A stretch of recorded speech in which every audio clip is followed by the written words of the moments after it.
HCA నిధుల గోల్మాల్ కేసులో ED విచారణకు హాజరయ్యారు అజరుద్దీన్. 2020-23లో హెచ్సిఏ అధ్యక్షుడిగా ఉన్నారు అజరుద్దీన్. ఆ టైంలో హెచ్సిఏలో 3.8 కోట్ల అక్రమాలు జరిగినట్టు ఆరోపణలు వెల్లువెత్తాయి. ఈ క్రమంలో ఇప్పటికే ముందస్తు బెయిల్పై ఉన్నారు అజరుద్దీన్.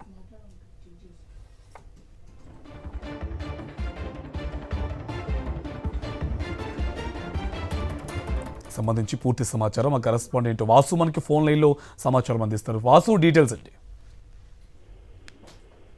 కార్తిక్, క్రికెటర్ మాజీ హెచ్సిఏ అధ్యక్షుడు అజరుద్దీన్ ఈడీ విచారణకు హాజరయ్యారు. గతంలో ఉప్పల్ పిఎస్ లో నమోదైన ఎఫ్ఐఆర్ ఆధారంగా ఈసీఐఆర్ నమోదు చేసింది. ఈ నేపథ్యంలో అతన్ని విచారణకు హాజరు కావాలంటూ కూడా నోటీసులు జారీ చేసిన నేపథ్యంలో ఈ రోజు ఆయన విచారణకు హాజరయ్యారు. 2020-2023 మధ్యకాలంలో హెచ్సిఏలో జరిగినటువంటి అక్రమాలకు సంబంధించి తాను అధ్యక్షుడిగా పనిచేస్తున్న నేపథ్యంలో కూడా జరిగినటువంటి అక్రమాలకు సంబంధించి ఉప్పల్ పోలీస్ స్టేషన్ లో ఫిర్యాదులు అన్నాయి. ఆ ఫిర్యాదుల ఆధారంగా కేసు నమోదైంది. ఆ కేసుకు సంబంధించి 3.8 కోట్ల రూపాయల అక్రమాలు జరిగినట్లుగా కూడా ఫిర్యాదులో పేర్కొన్నారు.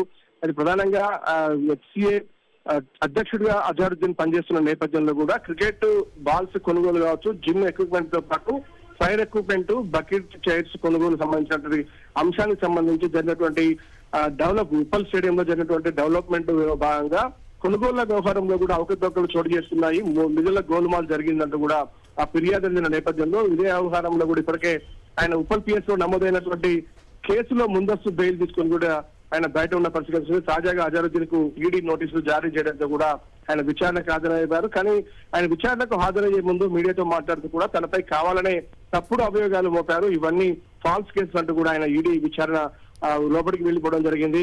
చూడాలి మరి అతని సాయంత్రం వరకు కూడా ఈడీ విచారించే అవకాశాలు కనిపిస్తా ఉన్నాయి.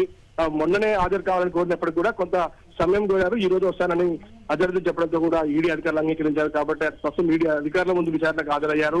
ఉప్పల్ పిఎస్ లో నమోదైన ఎఫ్ఐఆర్ ఆధారంగా ప్రస్తుతం అజరుద్దీన్ అయితే విచారిస్తా ఉన్నారు ఈడీ అధికారులు. Thank you Vasu.